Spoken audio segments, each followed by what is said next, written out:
बहुत गुस्सा करने वाला व्यक्ति भगवान को भी उठाकर कोई दिन कुआं में डाल देता है, जिसको बहुत क्रोध आता है। वो ना मातृ भक्ति कर सकता, ना पितृभक्ति, न देश भक्ति, न गुरु भक्ति। गुरु से भी नाराज हो जाएगा तो न जाने कितनी गालियां गुरु को दे देगा।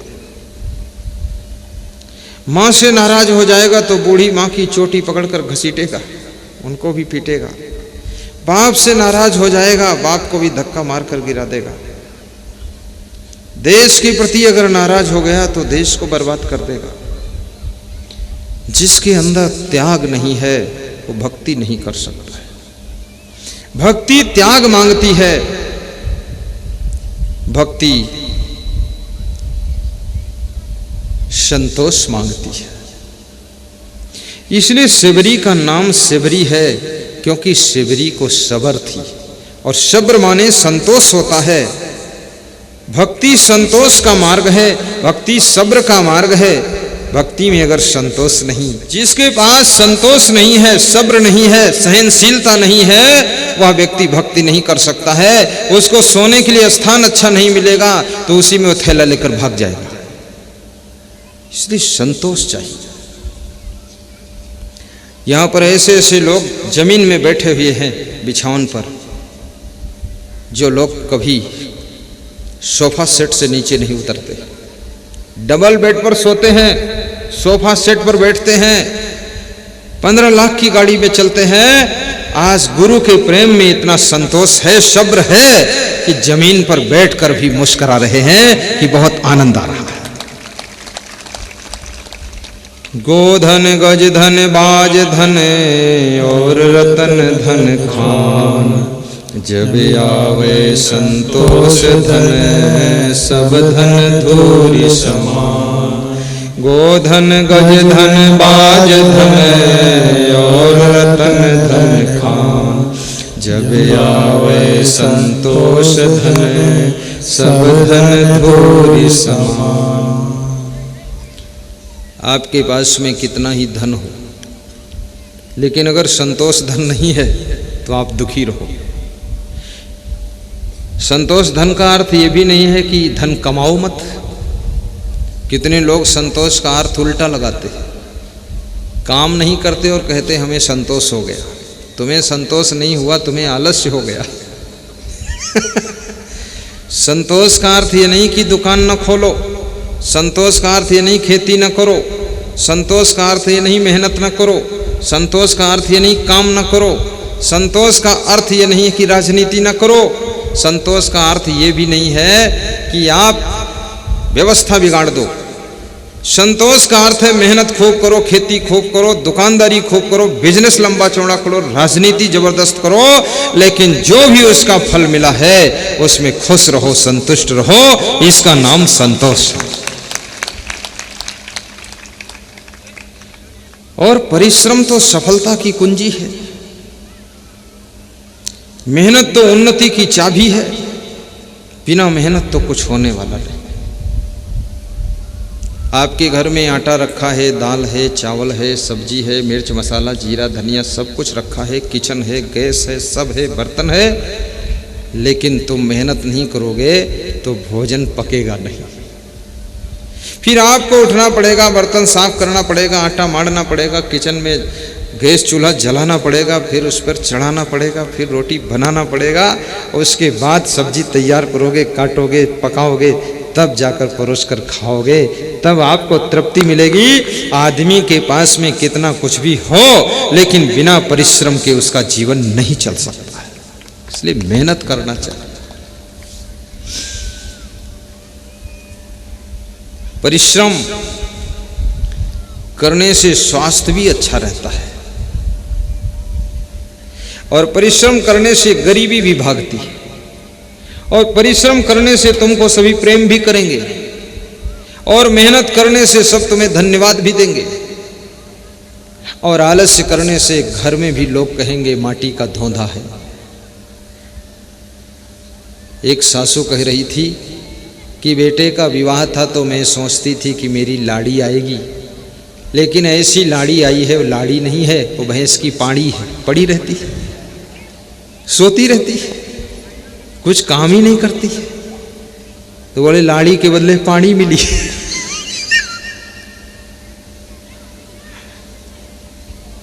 भैंस के बच्चे का नाम होता पाड़ा। उसका पाड़ा नाम क्यों पड़ा? क्योंकि भैंस जब बच्चे को जन्म देती है तो उसका बच्चा 10-15 दिन पड़ा रहता है, हिलता डुलता नहीं है। उसको देखो दूर से लगता मर गया है कि जिंदा है, पड़ा है। ऐसे कितने लोग जिंदगी भर पाड़ा बने रहते हैं। किसी किसी स्त्री को पति ऐसा मिला है बिल्कुल पाड़ा है, सुबह से लेकर शाम तक पड़ा रहता है। और पूछो तेरा पति कैसा है, तो पत्नी कहती है बीए पढ़ा है और थोड़ा पीए पड़ा है। हाँ, ऐसा पति है। आलस्य करोगे तो निंदा होगी, आलस्य करोगे घर में गरीबी आएगी, आलस्य करोगे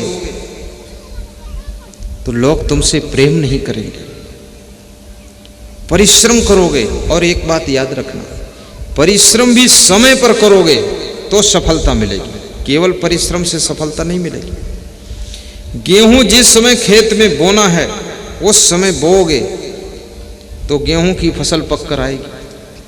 लेकिन तुम गेहूं 1 महीने बाद बोओगे तो गेहूं बोओगे, खेत तैयारी करोगे, सब मेहनत तो उतनी ही पड़ेगी, लेकिन आपके घर में फसल सही वापस लौटकर नहीं आएगी, क्योंकि आपने समय लेट कर दिया है। इसलिए राइट टाइम पर परिश्रम करने वालों को सफलता मिलती है। राइट टाइम भी हो, परिश्रम भी हो, लेकिन डिसीजन सही होना चाहिए। मौसम को देखकर डिसीजन लीजिए कि मसूर बोना ठीक है कि गेहूं बोना ठीक है कि चना बोना ठीक है। अगर डिसीजन गलत हो गया, आपका निर्णय गलत हो गया, चना बोना चाहिए और वहां पर तुमने गेहूं बो दिया, तो फिर आपकी मेहनत भी जाएगी और समय पर करोगे तो भी सफलता नहीं मिलेगी। इसलिए डिसीजन भी ठीक होना चाहिए। उन्नति के सूत्र है, जिंदगी चाहिए बंदगी के लिए, जिंदगी चाहिए बंदगी के लिए, जिंदगी चाहिए बंदगी के लिए। आत्मा में रखो जिंदगी के लिए, आत्मा में रखो जिंदगी के लिए। आज सत्संग में भक्त चर्चा करें, आज सत्संग में भक्त चर्चा करे, साहेब उपदेश दे जिंदगी के लिए, साहेब उपदेश दे जिंदगी के लिए।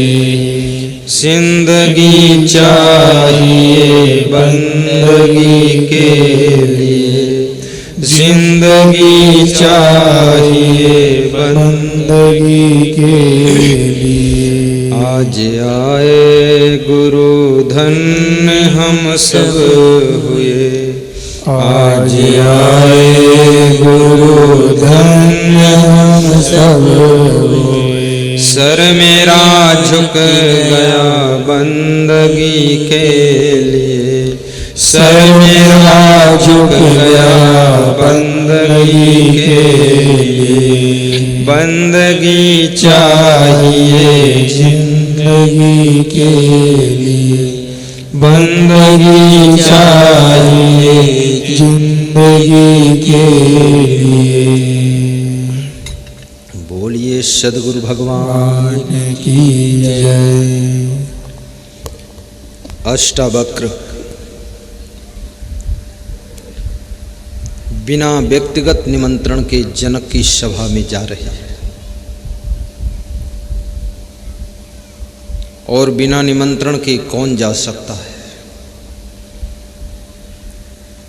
जो अपने अहंकार को शून्य कर सकता है, जिसको मान और अपमान की परवाह खत्म हो चुकी है, जिसके अंदर सम्मान की भूख नहीं बची है और जिसको अपमान की चोट नहीं लग सकती है, जिसके अंदर अभिमान का स्थान नहीं बचा है, वो बिना निमंत्रण के जा सकता है और वहाँ कोई अपमान करे तो भी उसको चोट नहीं लगती है, सम्मान करे तो कोई खुशी नहीं है। बिना निमंत्रण के अष्टावक्र जा रहे हैं।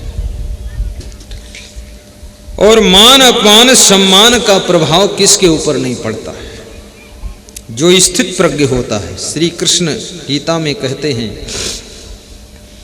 मानापमानयो तुल्यः तुल्यः मित्रारि पक्षयो।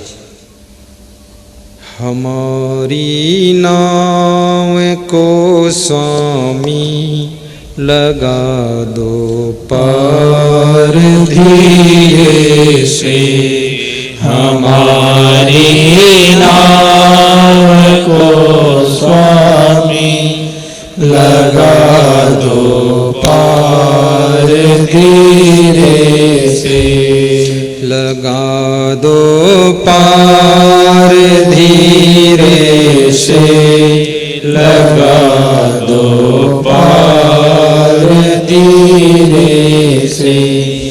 हमारी नाव को स्वामी लगा दो पार धीरे से।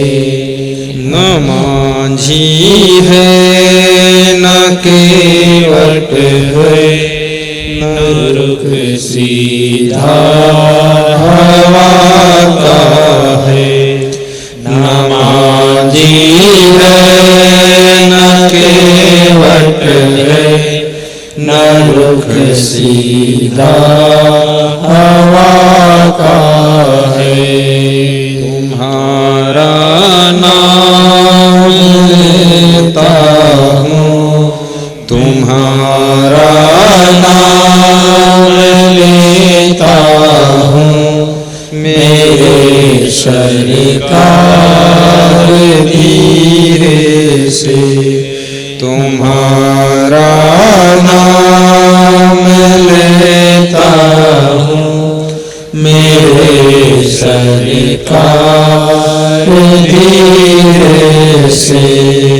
हमारी नाव को स्वामी लगा दो पार धीरे से। हमारी नाव को स्वामी लगा दो पार धीरे से, लगा दो पार धीरे से। बोलिए सद्गुरु भगवान की जय। विनम्रता मनुष्य का आभूषण है। नम्रता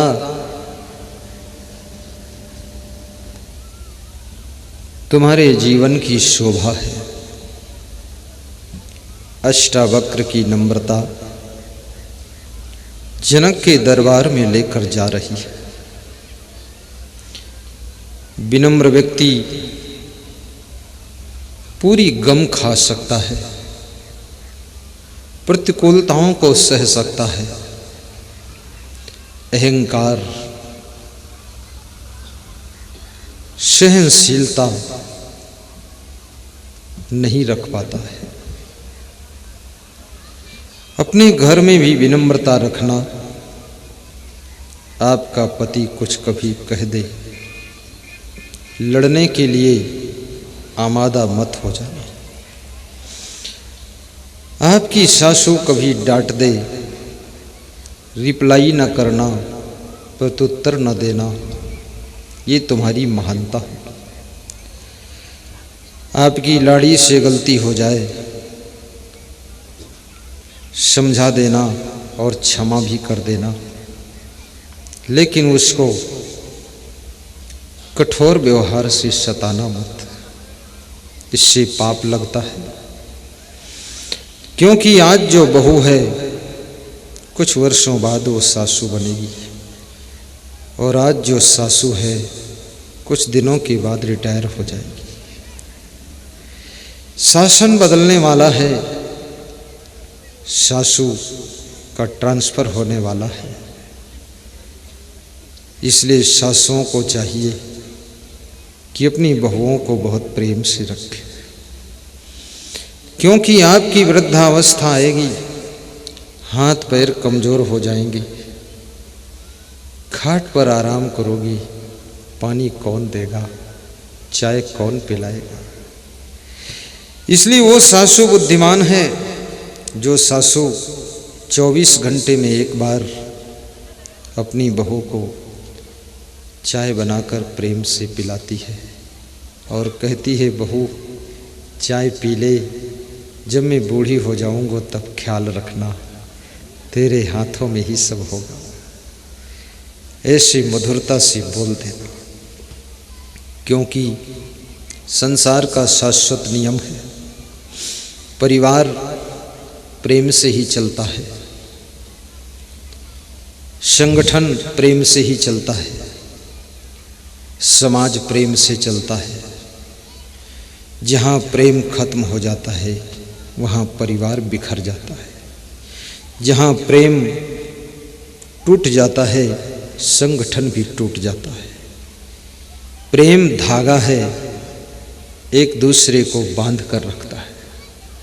प्रेम की कीमत को समझना, आज यहाँ अगर ये 5000 श्रोता बैठे हैं, 6000, तो ये प्रेम के धागे में बंध कर बैठे, इनको कोई रस्सी जंजीर में नहीं बांधा है। मैं अगर आपके बीच में बैठा हूँ, नेपाल बॉर्डर से खिंच कर आया हूँ, तो आपके प्रेम की चुंबक से ही आया हूँ, कोई हमको पकड़ के नहीं लाया है। लेकिन तुम्हारा प्रेम मुझे इतनी दूर से लाया है, और ये लसुड़िया वालों का प्रेम हमें आपको दोनों को यहाँ इकट्ठा किया है। प्रेम का खेल निराला होता है, और जहाँ प्रेम है वहाँ सुख है। जहाँ प्रेम नहीं है तो राजमहलों में भी दुख है, और जहाँ प्रेम है तो जंगल में भी मंगल है। भगवान श्री राम के पास में क्या था? पैसे नहीं थे। जब 14 वर्ष के लिए वनवास में भगवान श्री राम गए हैं, कैकेयी ने उनको तपस्वी का भेष पहनाया था, साधु के कपड़े पहनाकर भेजा था। किसी ने पूछा, साधु के कपड़े क्यों पहना रही हो? इतना कुछ कम है 14 साल का वनवास, सब ये साधुओं वाले कपड़े क्यों लपेट रही हो? तो कैकेयी ने कहा, साधुओं जैसे वस्त्र इसलिए पहना रही हूँ ताकि मेरे बेटे मेरी बहू साधुओं के पास ही बैठे, दूसरे के पास बैठ न पाए, नहीं तो ये बिगड़ जाएंगे और साधुओं के कपड़े पहनकर असाधुओं में बैठ नहीं पाएंगे, और साधुओं में बैठेंगे तो ये वहाँ से महान भगवान बनकर लौटेंगे। वेशभूषा का भी बड़ा प्रभाव होता है। तुम तिलक लगाकर शराब की दुकान पर शराब खरीदने के लिए जाने में संकोच करोगे, शर्म लगेगी। जब जाओगे तो हैंडपंप के जल में पहले तिलक धोओगे, उसके बाद शराब की दुकान पर जाओगे। ये तिलक में भी इतनी ताकत है, आपको रोकता है। इसलिए लोग अब तिलक नहीं लगाते हैं, सोचते हैं चाहे जिधर जाओ छुट्टम छुट्टी। ये तिलक, ये माला, ये साफा, ये वेशभूषा, जैसे मैं ये कपड़ा पहना, ये कपड़ा पहन करके मैं गलत जगह नहीं खड़ा हो सकता। जब गलत जगह हमको खड़े होने की इच्छा होगी तो मैं कपड़े उतार के रख दूंगा, पैंट शर्ट पहन लूँगा। क्योंकि पैंट शर्ट तो एक कॉमन ड्रेस है, उसको पहनकर तुम चाहे जहाँ चले जाओ। लोग सोचते ठीक है, तो है ही है, जनरल मार्केट जाइए। लेकिन ये कपड़े बहुत ब्रेक लगाते हैं। इन कपड़ों की मर्यादा है।